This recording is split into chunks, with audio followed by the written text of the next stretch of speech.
আমার আমাদের ঢাকা কলেজের জুলাই গণ অভ্যুত্থান ও স্মৃতি সংরক্ষণ বিষয়ক সম্পাদকের দায়িত্বে ছিলেন।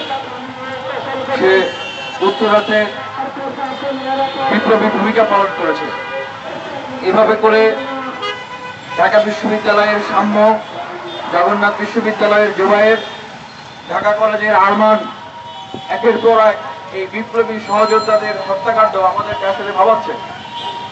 আরমানের যে সুরত হাল আমরা দেখলাম যে তার গলায় গামছা পেঁচানো এবং বিছানায় তার হাঁটু গাড়া অবস্থা। অনেকেই এটাকে আত্মহত্যা বলে প্রমাণ করার চেষ্টা করছে, কিন্তু আমাদের কাছে যেটা মনে হচ্ছে, একে তো যারা দেশের জন্য জীবন বাজি রেখে যুদ্ধ করেছে, ভয় পায় নাই, তাদের মনোবল এত দুর্বল হতে পারে যে তারা আত্মহত্যা করবে, এটা কখনো আমরা কি বিশ্বাস করতে পারি? এইটা আমাদের কোনোভাবেই বিশ্বাস হয় না। দ্বিতীয়ত, তার যে সুরত হাল আমরা দেখেছি, স্পষ্ট বোঝাই যাচ্ছে যে এটা কোনো আত্মহত্যা না। আমরা মনে করছি যে এটা কোনো পরিকল্পিত হত্যাকাণ্ড, এটা অথবা এটা কোনো টার্গেট কিলিং এর অংশ।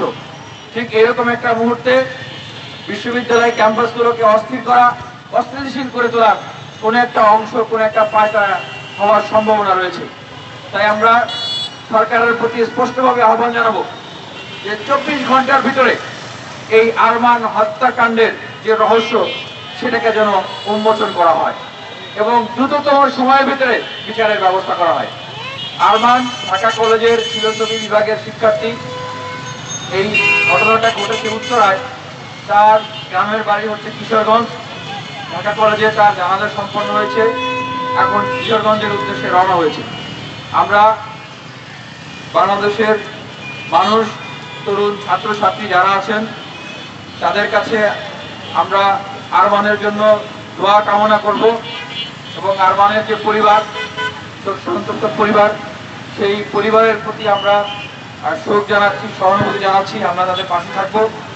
এবং এই যে হত্যাকাণ্ড, দেখেন, জুলাই যোদ্ধারা তারা আজকে নিরাপদ নয়।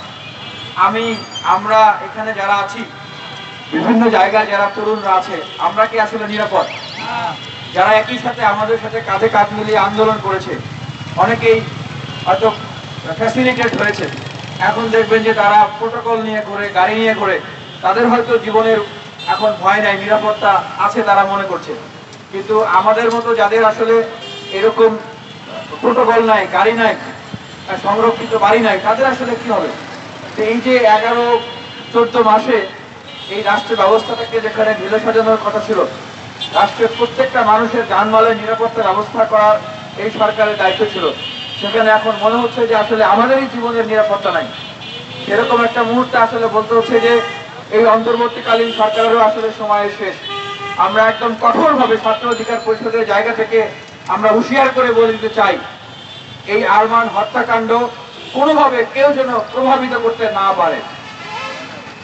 কেউ যদি কোনোভাবে হত্যাকাণ্ডকে প্রভাবিত করার চেষ্টা করে, এই হত্যাকাণ্ডের জন্য যারা দায়ী তাদেরকে বাঁচানোর চেষ্টা করে, আমরা তাদেরকে দাঁত ভাঙার জবাব দেব।